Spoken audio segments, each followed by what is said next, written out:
우리 함께 하나님 말씀 보시겠습니다. 함께 보실 하나님 말씀은 신명기 10장 12절에서 13절까지 말씀입니다.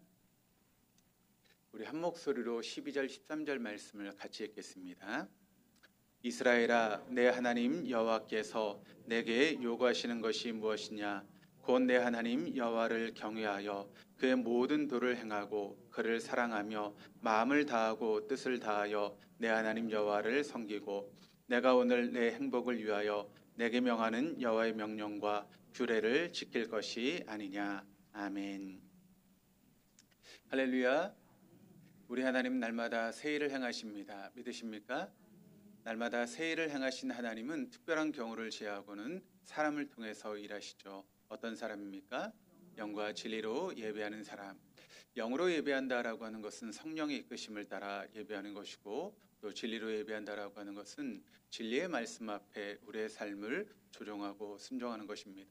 오늘도 우리를 이끄시는 그 성령님과 함께 선포되는 진리의 말씀 앞에 여러분의 삶을 조종하시고 또 그 말씀에 순종하심으로 지금도 하나님께서 이끌어 가시는 새 역사의 주인공으로 우리 동독의 모든 교우들이 쓰임받을 수 있기를 주님의 이름으로 축복합니다. 그런 사회적인 이론 중에 동조 이론이라고 하는 그런 이론이 있습니다. 동조 이론이라고 하는 것이 무엇인가 하면 개인이 집단의 압력에 의해서 태도와 행동을 변화시키는 현상, 그것을 바로 동조 이론이다라고 이야기를 합니다. 사실 우리 모두는 다 개인으로 살 수는 없습니다. 어딘가에 이렇게 속해서 살아가게 돼 있죠. 그것이 나라가 되었든 사회가 되었든 혹은 직장이나 학교나 가정이 되었든 어떤 공동체에 속해서 우리가 살아갈 수밖에 없는 그런 모습입니다. 그런데 이렇게 집단 안에서 우리가 살아가게 될 때 개인은 집단 내 사람들과 상호작용을 통해서 또 어떤 일이 벌어지게 되는가 하면 개인의 행동을 판단하고 또 결정하고 그리고 때로는 그 행동의 그런 결정들을 수정하는 그런 일들이 생기기도 합니다. 이것을 동조 현상이다라고 그렇게 부릅니다. 이 동조 현상과 관련해서 사회학자였던 솔로몬 애쉬라고 하는 분이 어떤 실험을 한 가지를 했는데 이런 실험을 했습니다. 여기 보시면 이제 카드가 두 가지가 있습니다. 이제 여러분 보시기에 왼쪽에 카드가 이렇게 줄이 하나 거 있는 카드고, 그리고 오른쪽에 있는 이제 카드를 보시면 A, B, C에서 세 개의 줄이 이제 거 있는 카드입니다. 그래서 이 하나의 이제 줄이 거 있는 카드를 이제 그 실험 대상자에게 주고, 그리고 옆에 있는 카드를 보여줍니다. 그리고 이렇게 질문합니다. 당신이 가지고 있는 카드와 길이가 똑같은 줄이 무엇입니까? A, B, C가 있는데 똑같은 줄을 선택하십시오라고 하면 그분이 마음속으로 어떤 생각을 할까요? 여러분 보시기에 뭐가 똑같은 것 같습니까? 예, C가 똑같은 것 같죠. 그래서 이분이 C다라고 마음에 생각을 하게 됩니다. 근데 문제는 그 다음입니다. 7명의 사람들이 이 실험에 참가했는데 이 사람을 빼고 나머지 6명이 입을 맞췄습니다. 그래서 이제 질문을 하게 되죠. 내가 갖고 있는 이 카드의 선과 제일 맞는 선이 무엇입니까? 이 사람이 제일 뒤에 자리에 앉아 있는데 앞에 6명이 앉아 있습니다. 그런데 제일 앞에 있는 사람이 A라고 대답을 합니다. 그러면 이 실험 대상자는 어떻게 생각할까요? 저 바보, 저것도 안 보이나? 그런 생각을 하겠죠. 그런데 두 번째가 또 A라고 부릅니다. 여기 바보가 또 있네. 그리고 또 세 번째가 또 A 그럽니다. 그럼 그때 어떻게 할까요? 자기의 카드의 줄과 또 옆에 있는 카드의 줄을 이제 다시 보기 시작하는 것이죠. 내가 뭔가 잘못 봤나? 그런 마음이 들겠죠. 근데 네 번째 사람도 A, 다섯 번째 사람도 A, 여섯 번째 사람도 A라고 대답을 합니다. 그리고 자신에게 이제 이야기할 순서가 되었습니다. 자신은 그것이 C라고 확신을 했는데 자꾸 그 확신이 앞에 사람들의 이야기 때문에 흔들리기 시작합니다. 그리고 내가 뭘 잘못 봤나? 내가 뭘 잘못 알고 있나? 라고 그렇게 생각하게 되죠. 근데 자신은 분명히 C라고 생각하는데 자신의 차례가 되었을 때 이 사람이 뭐라고 대답을 할까요? C라고 대답을 할까요? A라고 대답을 합니다. 그래서 그것을 실험했더니 100명 중에 무려 67명이 A라고 그렇게 대답을 했다는 것입니다. 나는 분명 혼자 있을 때는 분명히 C라고 그렇게 확신했는데 앞에 있는 사람이 A, A, A, A 그렇게 이야기를 하니까 63%가 A라고 그렇게 이야기를 하고 나머지 37%가 C라고 말했다는 것입니다. 그런데 더 재밌는 것은 처음에는 C라고 얘기했던 그 사람이 똑같은 실험을 2번, 3번 반복하니까 나중에 C가 아니라 A라고 대답하게 되었다라고 하는 그런 이야기입니다. 이와 같이 실험을 통해서 집단에 의해서 형성된 동조 현상이 개인에게 어떤 그런 영향을 미치고 있는지, 어떤 압력으로 작용하고 있는지를 우리에게 보여주고 있는 그런 시험입니다. 이 솔로몬 애쉬는 후속 시험을 통해서 만약 이 실험이 한 사람이나 아니면 2사람, 그러니까 이렇게 셋이 모여서 그렇게 할 때는 이 실험 대상자가 C라고 이야기를 한다고 합니다. 그런데 함께 있는 사람이 3사람이 되면 C라고 이야기하지 못하고 A라고 이야기하게 된다라고 하는 것을 밝혔습니다. 그래서 이것을 3의 법칙이라고 그렇게 부릅니다. 그러니까 나외 3사람이 나와 다른 의견을 말하면 저절로 이 한 사람은 앞에 있는 사람들의 의견을 따라가게 된다라고 하는 것이죠. 괜히 이렇게 집단으로부터 자유롭지 못한 것일까요? 여러분, 우리가 살고 있는 이 세상은 어떤 세상입니까? 우리가 잘 알고 있는 것처럼 사단이 왕노릇하는 세상이 우리가 살고 있는 세상의 모습입니다. 그래서 이 세상 속에 속한 인간은 다 사단의 종노릇하며 살아가는 그런 사람들이 되어버리고 말았죠. 그래서 사단이 뿌려놓은 미끼에 걸려서 살아갑니다. 다른 사람들이 세상의 유행을 따라가면 그리스도인들조차도 그런 세상의 유혹에 동조되어서 우리도 역시 그렇게 유행에 따라서 삶을 살아가려고 하는 그런 마음들이 우리 그리스도인들에게도 있다라고 하는 것입니다. 저희가 그리스도인이면서 하나님께서 원하시는 것이 무엇인지 알매도 불구하고 세상의 유행이라고 하는 것에 마음을 빼앗겨서 동조되어서 그런 똑같은 삶을 살아가는 것이 이 시대의 그리스도인들의 모습이다라고 하는 것을 우리가 잊지 말아야 됩니다. 그렇게 죄인된 인간, 여러분, 그래서 어떻게 하셨습니까? 하나님께서 우리를 그 모든 죄에서 이끌어내어 주셨습니다. 그래서 우리가 그것을 의인, 칭의라고 그렇게 신학적인 용어로 부르고 있는 것이죠. 사단이 왕노릇하는 세상에서 우리를 이끌어내셨습니다. 그게 바로 주님의 십자가 사건 아니겠습니까? 주님의 십자가를 짐으로 우리를 사단의 굴레에서, 사단의 사슬에서 이끌어내어 주셔서 우리를 속량해 주셨습니다. 그래서 우리는 더 이상 사단의 종노릇하는 그런 종으로 살아가는 것이 아니라 하나님의 존귀한 아들, 딸로 살아갈 수 있는 그런 은혜를 하나님께서 우리에게 허락해 주셨다는 것이죠. 이것을 우리가 구원이라고 이야기를 하고 이것을 칭이라고 그렇게 이야기를 합니다. 그런데 그런 우리는 반드시 어디를 가게 되어 있는가 하면 바로 영원한 하나님 나라에 가게 된 것입니다. 그것을 우리는 또 영화라고 하는 단어로 그렇게 이야기를 하죠. 그런데 우리가 구원을 받았고 앞으로 영화로운 그런 삶을 살아가게 될 텐데 그 중간에 그 성화의 삶은 여러분 누가 이뤄가는 것입니까? 자기가 자기의 구원을 이뤄가는 것이다 라고 하는 것을 제가 강조하며 계속 말씀을 드리고 있습니다. 그런데 여러분, 그것은 내 힘으로 하는 것이다 라고 말씀을 드렸습니까? 그것은 내 힘으로 절대 할 수가 없습니다. 아무리 지식이 뛰어나고 능력이 뛰어난다 할지라도 우리의 힘과 우리의 능력으로는 성화의 삶을 살아갈 수 없습니다. 그래서 주님이 우리에게 누구를 보내주셨습니까? 바로 성령님을 우리에게 보내주셨죠. 여러분, 저는 제 힘으로 죽었다 깨어나도 밀양이라고 하는 곳을 찾아갈 수 없습니다. 또 삼척 어딘가를 찾아갈 수 없습니다. 그런데 제가 밀양을 가고 삼척을 갈 수 있는 이유는 무엇인가 하면 바로 내비게이션을 켜면 그리고 핸들을 붙들고 있으면 얼마든지 밀양도 삼척도 찾아갈 수 있습니다. 우리 이 땅의 삶은 절대로 나 혼자의 힘으로 변화될 수 없습니다. 그러나 성령의 이끄심에 따라 우리가 순종하고 그 성령을 따라가면 우리는 얼마든지 변화의 삶을 살아갈 수 있다라고 하는 것을 여러분 다 믿으실 수 있기를 주님의 이름으로 축복합니다. 그러나 내 힘으로는 절대로 육신의 정욕, 안목의 정욕, 이생의 자랑으로 우리를 미혹하는 사단의 거짓된 유혹에서 우리는 벗어날 수 없습니다. 거짓된 복에서 벗어날 수가 없는 것이죠. 여러분, 사단은 얼마나 아름다운 것을 가지고 우리를 미혹하는지 모릅니다. 이것이 복이라고 우리를 미혹하며 거기에 빠져 살도록 유혹하는 그런 사단의 미혹이 있습니다. 그것이 때로는 물질이 될 수도 있고, 그것이 때로는 명예나 권세나 어떤 자리나 그것들을 아름답게 보여주면서 마치 그것을 누리는 것이 우리에게 복인 것처럼 우리를 미혹하는 사단의 유혹이 있습니다. 그런데 여러분, 설령 그것이 잘못된 것이라고 하는 것을 안다고 할지라도, 설령 우리 마음에 찔림이 있을지라도, 설사 내 마음속에 많은 갈등과 고민이 있을지라도 그것을 통해 주어진 달콤한 그런 행복에 우리가 그것에 빠져서 벗어나지 못하는 경우들이 얼마나 많이 있습니까?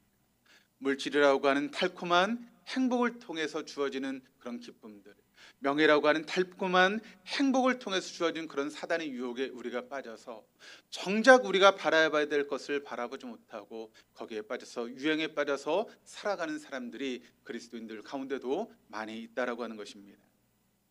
그러다 보니까 우리가 그 가운데 뿔을 빨며 죽어가고 있는 그리스도인들이 있습니다. 사단이 주는 뿔을 빨며 죽어가는 그리스도인들이 우리 안에도 얼마든지 있다라고 하는 것을 여러분 잊지 마시기를 바랍니다. 그런 우리를 위해서 예수님이 우리를 건져주셨습니다. 십자가 보혈의 공로로 우리는 반드시 하나님 나라에 가게 될 것입니다.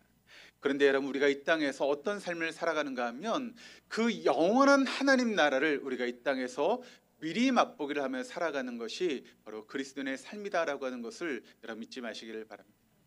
우리가 그 성화의 삶을 누리며 살아갈 때 천국에서 누릴 그 영원한 기쁨을 우리가 미리 맛보기 하고 미리 경험하면서 우리 이 땅의 삶을 살아가고 있는 것입니다. 우리는 이 변화의 주제를 가지고 7주간에 함께 말씀의 여행을 하고 있습니다. 첫 번째 주에는 전체적인 계획에 대해서 함께 말씀을 나눴고, 마지막 7주째에는 총정리를 하면서 말씀을 나눌 것입니다. 그 중간에 다섯 번째 주를 통해서 5가지를 지금 살펴보고 있죠. 변화란 무엇인가? 변화의 주체는 누구인가? 왜 변화해야 되는가? 어떻게 변화될 것인가? 변화의 증인들은 누구인가에 대해서 5가지를 지금 살펴보고 있는데, 오늘은 4번째로 왜 변화해야 되는가라고 하는 그런 주제를 가지고 여러분과 함께 말씀을 나누려고 합니다. 여러분, 왜 우리가 변화해야 되는 것일까요? 왜 우리가 변화돼야 됩니까? 그냥 변화하지 않고 그냥 이대로 살면 안 되는 것입니까? 왜 굳이 우리가 변화돼야 되는 것일까요? 시간상 깊게는 말씀드리지 못하고 간단하게 한번 말씀을 찾아보면, 첫 번째 왜 우리가 변화해야 될까요? 그것은 바로 그 변화가 하나님의 뜻이기 때문에 우리는 변화해야 된다라고 하는 것을 여러분 먼저 기억하시기를 바랍니다. 하나님 우리가 변화되기를 원하시고 있습니다. 그런데 여러분, 아무리 그 변화가 좋다 할지라도 만약 그 변화를 하나님께서 원하시는 것이 아니라면 우리는 결코 변화해서는 안 될 것입니다. 그것이 아무리 좋다 할지라도 하나님께서 원하시는 것이 아니면 우리는 변화하지 말아야 되는 것이죠. 그런데 아무리 힘들고 어렵다 할지라도 그 변화가 하나님의 뜻이라면 우리는 무슨 수를 써서라도 우리의 삶을 통해 변화를 체험할 수 있는 그런 삶을 살아가야 한다라고 하는 것을 여러분 잊지 마시기를 바랍니다. 그런데 하나님 우리가 변화되기를 원하십니다. 고린도후서 5장 17절 말씀을 같이 한번 읽어보시겠습니다. 그런즉 누구든지 그리스도 안에 있으면 새로운 피조물이라. 이전 것은 지나갔으니 보라 새 것이 되었도다. 자, 그런즉 누구든지 그리스도 안에 있으면 새로운 피조물이라. 이전 것은 지나갔으니 보라 새 것이 되었도다. 주님께서 우리에게 원하시는 것은 그리스도 안에 새로운 피조물로 변화되어지는 것, 그것이 바로 우리를 향하신 하나님의 뜻이다라고 하는 것을 여러분 먼저 기억하시기를 바랍니다. 그런 우리가 장차 완전하게 변화되는 그런 시간들이 우리에게 주어지게 될 것입니다. 그때는 우리의 형상, 형체가 변화되게 되죠. 그것을 고린도전서 15장 51절 52절 말씀이 우리에게 증거하고 있는데 같이 한번 읽어보시겠습니다. 보십시오. 내가 여러분에게 비밀을 하나 말씀드리겠습니다. 우리가 다 잠들 것이 아니라 다 변할 터인데 마지막 나팔이 울릴 때 눈 깜빡할 사이에 호련히 그렇게 될 것입니다. 나팔 소리가 나면 죽은 사람은 썩어 없어지지 않을 몸으로 살아나고 우리는 변할 것입니다. 마지막 주님께서 재림하실 때 우리의 모습이 새롭게 변화되게 될 것이다. 그때 우리의 형상이라든가 형체가 완전히 변화되는 그런 놀라운 변화가 우리에게 주어지게 될 것이다 라고 하는 것입니다. 그런데 그 변화를 우리가 이 땅에서 미리 맛보기를 하면서 살아간다는 것입니다. 여러분, 아파트를 분양받은 사람이 여러분 모델하우스에 가서 우리 집이 이렇구나라고 하는 것을 미리 경험하는 것처럼 우리가 천국에서 누릴 그 천국의 삶을 우리 이 땅에서 미리 맛보며 살아가는 것이 바로 그리스도인들의 모습이다라고 하는 것을 성경 우리에게 말씀하고 있는 것이죠. 이것이 하나님의 뜻이기 때문에 우리는 변화해야 된다라고 하는 것을 여러분 먼저 기억하시고, 두 번째 왜 우리가 변화해야 됩니까? 그것은 바로 하나님은 우리가 행복하기를 원하시기 때문에 우리는 변화해야 된다라고 하는 것을 여러분 아시기를 바랍니다. 하나님은 우리가 반드시 변화하기를 원하십니다. 그래서 우리를 변화시켜 주셨고 앞으로 변화시켜 주실 것입니다. 그리고 우리는 날마다 그 변화를 경험하면서 살아가는 것이 우리 그리스도인의 삶이라는 것이죠. 이게 왜 그렇게 여러분 중요한가요? 그때 우리는 행복이 뭔지를 비로소 알아가기 때문에 우리가 변화해야 된다는 것이죠. 오늘 본문 말씀 13절을 우리가 세 번역으로 같이 한번 읽어보시겠습니다. 당신들이 행복하게 살도록 내가 오늘 당신들에게 명하는 주 당신들의 하나님의 명령과 규례를 지킨 일이 아니겠습니까? 하나님 우리에게 여러분 성경 말씀을 통해서 이렇게 하라 저렇게 하라 많은 명령을 주시고 규례를 주셨는데 왜 주님께서 왜 우리에게 그런 많은 명령과 규례를 주셨습니까? 그 이유가 뭐죠? 그 이유가 뭐라고 말씀하고 있습니까? 오늘 본문의 말씀을 보니까 우리가 행복하게 살아가기 위해서 하나님 그런 명령과 규례를 주셨다라고 하는 것이죠. 여러분 우리가 그리스도 안에서 변화되어서 그 변화의 은혜를 체험하게 되면 그때 우리의 삶 가운데 놀랍게 임하는 하나님의 그런 은혜와 기쁨과 행복을 우리가 누리게 된다는 것입니다. 그런데 우리가 변화하지 않으면 결코 그런 행복을 우리가 누리며 살아갈 수 없다는 것이죠. 하나님 우리가 행복하기를 원하십니다. 정말 이 땅에서 행복한 인생을 살아가는 그런 하나님의 자녀가 되기를 원하십니다. 그런데 그런 행복한 삶을 살기 위해서는 우리가 변화해야 된다라고 하는 것을 하나님께서 우리에게 말씀하고 있는 것이죠. 우리 부모님들이 여러분 자녀에게 끊임없이 여러 가지 이야기를 하지 않습니까? 그런데 자녀의 입장에선 그 부모들의 이야기를 어떻게 받아들이는가 하면 잔소리로 자꾸 받아들입니다. 그러다 보니까 문제가 생기죠. 그러니까 아무리 부모가 좋은 이야기를 한다 할지라도 그것을 잔소리로 여기면 아이들은 변화하지 않습니다. 그런데 그것이 나에게 주는 좋은 이야기라고 받아들이면 얼마든지 아이들이 변화될 수 있는 것이죠. 앞에도 말씀을 드렸는데 이번 청년의 연합 수련회에 저희 교회 찬양팀이 찬양을 인도하게 됩니다. 그런데 우리 찬양 세션 중에 이제 우리 주일 예배는 이제 없지만 이제 일렉트릭 기타를 치는 어쿠스틱 기타를 치는 전자 기타를 치는 청년이 있습니다. 박동성이라고 하는 청년이 있는데 그 청년이 이제 이렇게 세션에 들어와서 이제 기타를 치면 음이 더 풍성하게 되죠. 그래서 이번 이제 찬양 집회에 우리 동성이한테 좀 갔으면 좋겠다라고 이야기를 했더니 시간이 안 된다. 그래서 갈 수 없다라고 그렇게 이야기를 하더라고요. 근데 어저께 저녁에 우리 찬양팀이 모여서 연습을 하는데 동성이가 왔습니다. 그래서 어떻게 왔냐라고 물어봤더니 엄마가 이야기를 했대요. 엄마가 좀 찬양 집회에 참석했으면 좋겠다라고 하는 그런 이야기를 듣고 우리 동성이가 그 이야기를 받아들였습니다. 그래서 와서 연습을 했습니다. 그런데 여러분 만약 동성이가 그 엄마의 이야기를 그냥 잔소리로 여겼으면 어떻게 됐을까요? 그 자리에 왔습니까? 오지 않았을 것입니다. 근데 엄마가 나에게 좋은 이야기를 하고 있구나라고 그것을 받아들이게 되었을 때 동성이가 이렇게 와서 찬양 반주를 하게 된 것이죠. 여러분 그렇게 찬양 반주를 했을 때 하나님께서 여러분 동성에게 얼마나 큰 은혜를 주시고 또 기쁨을 주시고 또 복을 주시겠습니까? 그러면 하나님이 우리에게 말씀하시는 것 그것이 여러분 우리를 귀찮게 하기 위해서 하나님 말씀하시는 것입니까? 우리가 이 땅에서 좀 고생하라고 하나님께서 그렇게 말씀하시는 것일까요? 아니죠. 하나님께서 우리에게 말씀하시는 것은 우리가 행복한 삶을 살아가라고 우리에게 말씀하고 있는 것입니다. 그런데 우리는 자꾸 그 하나님의 말씀을 잔소리로 여깁니다. 그러니까 우리가 그것을 받아들이지 않죠. 그러니까 거기에 따른 행복도 하나님 주신 복도 우리가 아무리 오랜 시간 동안 신앙생활해도 경험하지 못하는 것입니다. 그런데 그것을 나에게 주신 하나님의 말씀으로 받아들이고 그 말씀을 우리가 순종할 때 그 말씀을 통해 주어지는 복과 은혜가 우리에게 넘치게 되고 또 그것을 경험하면 우리의 삶이 얼마나 기쁘고 행복한 삶이 되어지겠습니까? 그러니까 하나님이 이 말씀을 우리에게 하시면서도 너무나 답답하신 것입니다. 내가 너희들과 행복하기를 원한다라고 이렇게 말씀하고 있는데 그것을 받아들이지 않고 변화되지 않는 그런 성도들의 모습을 보면서 우리 하나님은 얼마나 마음이 답답하겠습니까? 이 길이 행복의 길인데, 이게 정말 좋은 길인데, 정말 이게 좋은 길인데 말을 할 수가 없어서 너무나 답답한 것이 하나님의 말씀 아니겠습니까? 우리가 그것을 계속 나누러 갑니다.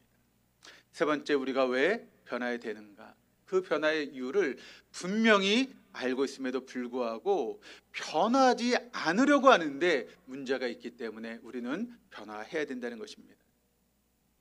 이런 변화라고 끊임없이 주님께서 말씀하시는데 우린 죽어라 기를 쓰면서 변화하지 않으려고 하는 그런 모습들이 우리 안에 있다라고 하는 것이죠. 그 이유가 뭘까요? 왜 변화가 하나님이 뜻하신 바인데 왜 우리가 변화하려고 하지 않습니까? 그 이유를 성경은 이렇게 증거하고 있습니다. 고린도후서 4장 4절 말씀을 같이 한번 읽어보시겠습니다. 그중에 이 세상의 신이 믿지 아니하는 자들의 마음을 혼미하게 하여 그리스도의 영광의 복음의 광채가 비치지 못하게 함이니 그리스도는 하나님의 형상이니라.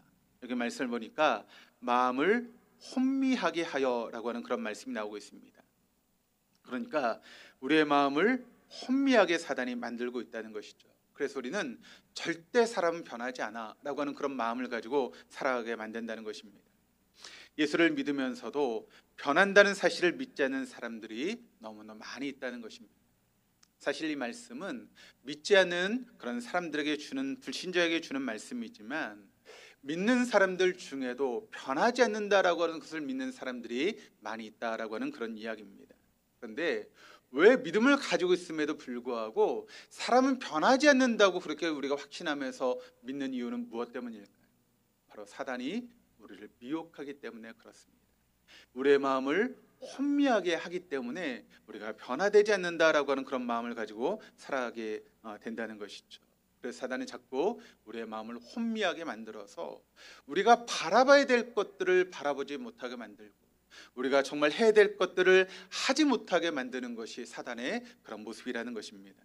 그래서 여기를 봐야 되는데 자꾸 엉뚱한 데를 보게 만들고 여기를 보고 있으면서 정말 봐야 될 것들을 보지 못하게 만드는 것이 사단의 모습이라는 것이죠. 인간은 여러분 어떤 안경을 쓰고 있냐에 따라서 모든 것이 달라 보이는 것 아니겠습니까? 만약 제가 노란색의 안경을 쓰고 있다면 온 세상은 어떻게 보일까요? 노란색으로 보일 것입니다. 제가 만약 이 자리에 선글라스를 끄고 있다면 이 자리는 어떤 모습이 될까요? 캄캄해서 아무것도 보이지 않는 그런 모습이 될 것입니다.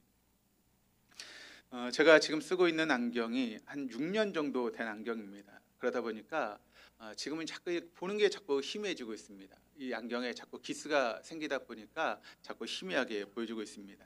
근데 여러분 이건 아무것도 아니죠. 사단이 우리에게 안개를 쫙 깔아놨습니다. 먹구름을 쫙 뿌려서 하나님의 세계가 있음에도 불구하고 그 세계를 바라보지 못하게 만드는 것입니다. 하나님의 은혜의 자리가 있음에도 불구하고 그것이 은혜의 자리인지 알지 못하게 그렇게 우리에게 안개를 뿌려 놓았다는 것입니다. 그래서 그것을 보지 못하게 만드는 것이죠. 여러분 안개가 많이 껴있는 날을 보게 되면 너무 안개가 짙게 끓여 있으면 그럼 해가 보이지 않죠. 그러면 안개 때문에 해가 보이지 않으면 해가 없는 것입니까? 있는 것입니까? 해가 있지만 안개 때문에 보이지 않는 것이죠.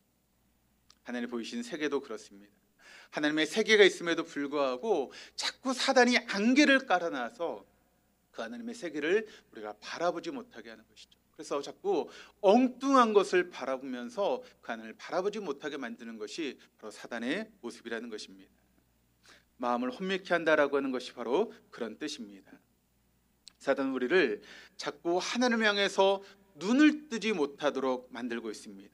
그러면서 그 다음에 어떻게 하고 있습니까? 끊임없이 세상을 바라보게 만드는 것이죠. 육신의 정욕, 안목의 정욕, 이생의 자랑에 빠져서 그것이 마치 복인 것처럼 그것이 모든 것인 양 그렇게 우리가 거기에 빠져 살도록 만드는 것이 사단의 모습이라는 것입니다. 그래서 요한일서 2장 16절 17절 말씀이 이렇게 증거하죠. 우리 같이 한번 읽어보시겠습니다. 이는 세상에 있는 모든 것이 육신의 정욕과 안목의 정욕과 이생의 자랑이니 다 아버지께로부터 온 것이 아니요 세상으로부터 온 것이라.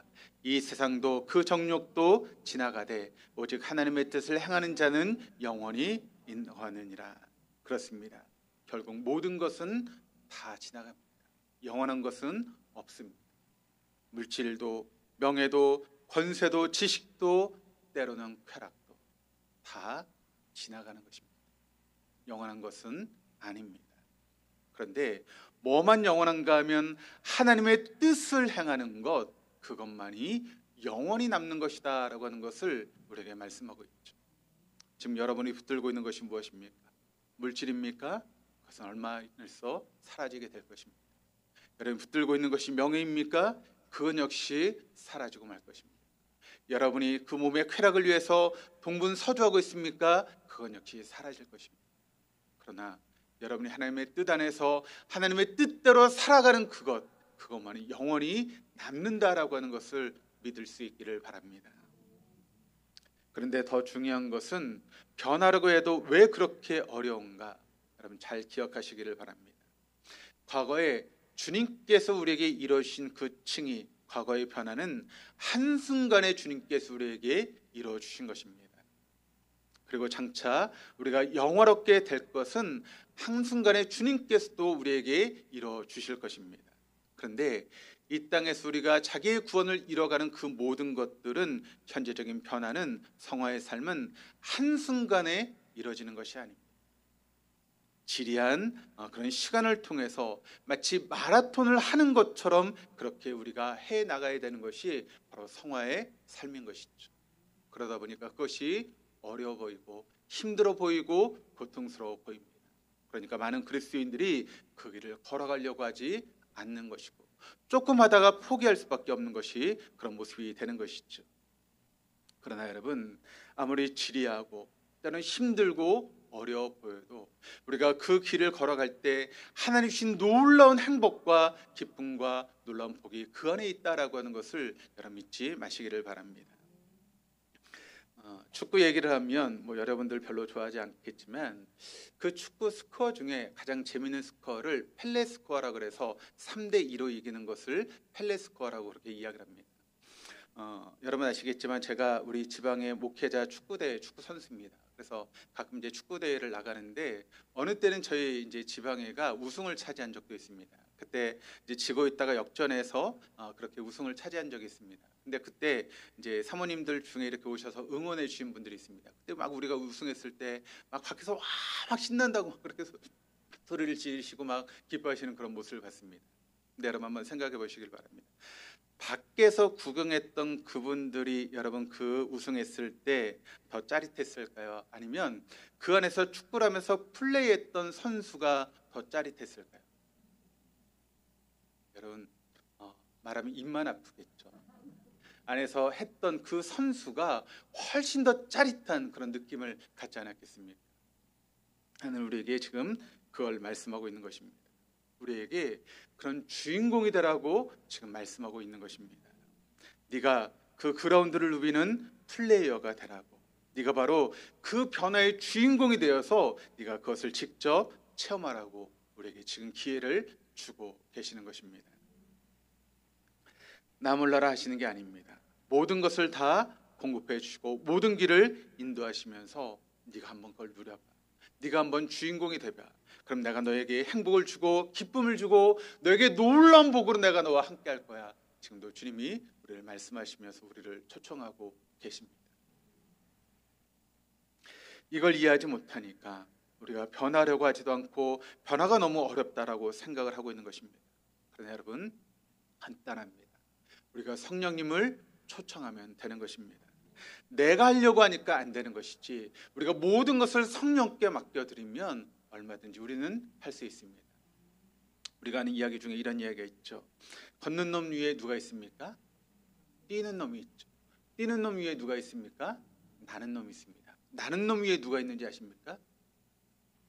나는 놈 위에 붙어 다니는 놈이 있습니다. 여러분 그 나는 것에 붙어 있으면 날개짓을 하지 않아도 얼마든지 날 수 있는 것 아니겠습니까? 우리가 하려고 하니까 힘든 것이지 우리가 성령께 붙어 있기만 하면 얼마든지 그런 삶을 살아갈 수 있다라고 하는 것을 여러분 기억하시기를 바랍니다. 내가 하려고 하지 마시고 성령께 붙어 있으시길 바랍니다. 이렇게 쉬운 일인데 왜 여러분 어렵게 생각하십니까? 성령을 초청하시고 그 성령께 붙어 있을 때 우리는 놀라운 변화의 주인공이 될 수 있다라고 하는 것을 여러분 믿으시기를 바랍니다. 말씀의 거울 앞에 한번 우리 자신을 비춰볼까요? 우리들 중에 많은 분들이 영적인 자각이 없습니다. 영적인 자각이 있어도 실천으로 옮기지 못합니다. 그런 우리를 불쌍히 여기시고 그 길을 열어주셨습니다. 내가 해줄게. 영원한 하늘 나라 보좌를 버리시고 낮고 천한 이 세상에 아주 비천한 육신의 몸을 입고 이 땅에 오셔서 사단의 굴레에서 우리를 이끌어 내어주셨습니다. 속량, 우리가 이것을 구원이라고 그러고 칭이라고 그러고 의인이라고 그렇게 부르죠. 우리를 나중에는 하나님께서 영원한 천국으로 우리를 이끌어 주실 것입니다. 그것을 우리가 영화라고 부릅니다. 그런데 우리가 그 사이를 살아가는 것입니다. 마치 광야와 같은 그 시간을 우리가 살아가며 성화의 삶을 이루는 것입니다. 그런데 여러분, 우리가 지금 새벽에 출애굽기의 말씀을 보고 있는데 이스라엘 백성들이 출애굽을 했습니다. 근데 40년 동안 광야의 시간을 보내게 됩니다. 그런데 여러분, 그 40년 광야의 시간 동안 이스라엘 백성들이 길쌈을 했습니까? 씨를 심었습니까? 파종을 했습니까? 그들은 아무것도 하지 않았죠. 아무것도 하지 않았지만 그들은 40년 동안 한 번도 굶지 않았습니다. 한 번도 줄이지 않았고 한 번도 헐벗지 않았습니다. 모든 것을 하나님께 맡겼을 때 하나님께서 그들의 모든 것을 책임져 주시고 필요한 모든 것들을 공급해 주셨습니다. 중요한 건 성령께 맡기는 것입니다. 우리의 인생길이 아무리 광야와 같은 인생길을 할지라도 우리가 성령께 모든 것을 맡길 때 성령 우리의 삶을 책임지시고 인도하시고 이끌어 가신다라고 하는 것을 믿으시기를 바랍니다. 이런 믿음이 없으니 우리가 변화를 시도하지 못하는 것입니다. 우리의 모든 삶을 맡겨드리지 못하고 내가 뭔가를 해야 된다고 생각하면서 분주하게 삶을 살아가는데 그렇게 살아가면 살아갈수록 더 힘들고 어려워질 수밖에 없는 것이죠. 그래서 사람이 떡으로만 사는 것이 아니라 하나님 말씀으로 산다는 것을 목격하게 하시고 너희들이 바로 그 변화의 주인공이 되라고 말씀하는 것입니다. 그래서 너희들이 그 변화의 주인공으로 행복을 짜릿짜릿하게 느끼며 날마다 살아가기를 원하시고 있는 것이 바로 하나님의 모습입니다. 여러분, 제가 목회를 할 때 태릉에서 목회를 한 적이 있습니다. 근데 거기서 처음 목사님 앞에 이렇게 목회를 하면서 운전을 배웠습니다. 근데 그 목사님이 이제 봉고차를 운전해야 되는데 제가 운전을 못하니까 교회에서 그 운전 경비를 다 대고 운전을 배우라고 했습니다. 그래서 운전면허를 따고 그런데 운전면허를 따자마자 목사님 저한테 봉고차를 맡기더라고요. 그래서 이제 운전을 하게 됐는데 처음 나가자마자 제가 사고가 났습니다. 서 있는 차를 그냥 이렇게 긁고 지나가 버렸습니다. 그랬더니 그 다음부터 제가 운전을 할 때 어땠을까요? 겁이 나는 것입니다.